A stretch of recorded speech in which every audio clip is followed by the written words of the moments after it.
राधे राधे। कैसे हैं आप सब।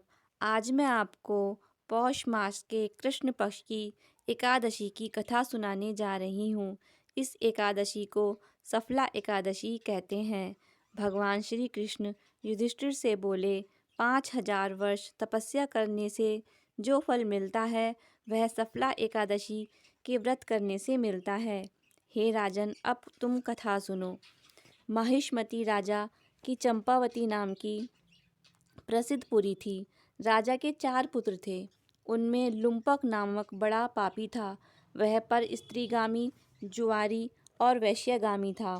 राजा ने पुत्र को ऐसी दशा में देखा तो उन्हें बहुत कष्ट हुआ। उन्होंने उस पुत्र को अपने राज्य से निकाल दिया। तब लुम्पक मन में सोचने लगा कि पिता और बंधुओं ने मुझको त्याग दिया है, अब मुझको क्या करना चाहिए। इस प्रकार चिंता करते हुए उसने विचार किया कि मैं दिन में वन में चला जाऊंगा, फिर रात को वन से आकर पुरी में रहूंगा।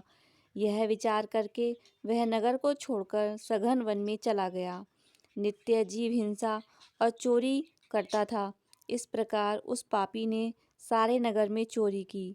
पहरेदारों ने उसको पकड़ लिया, लेकिन राजा के डर से उसको छोड़ दिया।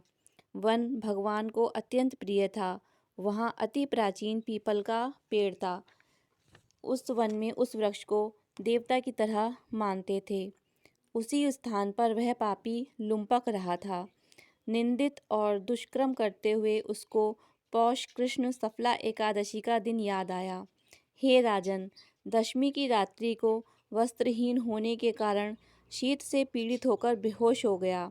शीत के कारण पीपल के नीचे उसको नींद नहीं आई और वह मृतक के समान हो गया। दांतों को खटखटाते हुए रात बीत गई। सूर्योदय होने पर भी उसको होश नहीं आया। सफला एकादशी के दिन लुम्पक बेहोश पड़ा रहा। जब मध्याह्न हुआ तब उसको होश आया। चैतन्य होने पर थोड़ी देर बाद वह अपने आसन से उठा। वह पग पग पर गिरता पड़ता लंगड़े की तरह चलने लगा। वह भूख प्यास से पीड़ित होकर वन में गया। उस दुष्ट लुम्पक को जीव हिंसा की शक्ति नहीं रही। जो फल भूमि पर पड़े हुए थे उनको उठा लाया। जब तक वह आया सूर्य अस्त हो गया। हे तात, अब क्या होगा, ऐसा कहकर दुखी होकर विलाप करने लगा। वह सब फल पेड़ के नीचे रख दिए। रात में उसको नींद नहीं आई। इससे उसका जागरण हो गया। मधुसूदन भगवान ने उन फलों का पूजन और सफला एकादशी का व्रत स्वीकार कर लिया। इस प्रकार लुम्पक ने अकस्मात व्रत कर लिया। इस व्रत के प्रभाव से उसको निष्कंटक राज्य मिल गया। सूर्य के उदय होने पर एक दिव्य घोड़ा आया। दिव्य वस्तुओं से युक्त वह घोड़ा लुम्पक के पास खड़ा हो गया।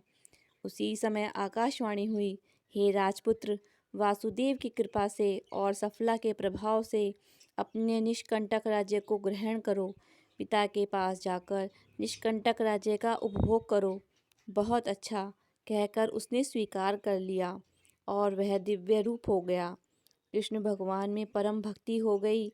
सुंदर आभूषणों को धारण करके, पिता को नमस्कार करके वो घर में रहने लगा।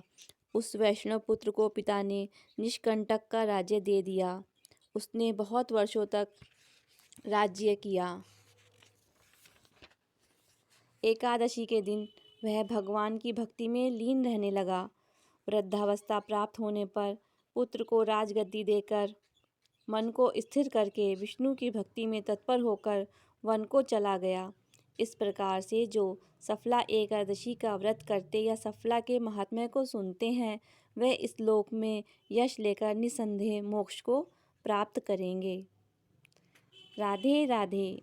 भगवान सबकी रक्षा करें और सबका कल्याण करें।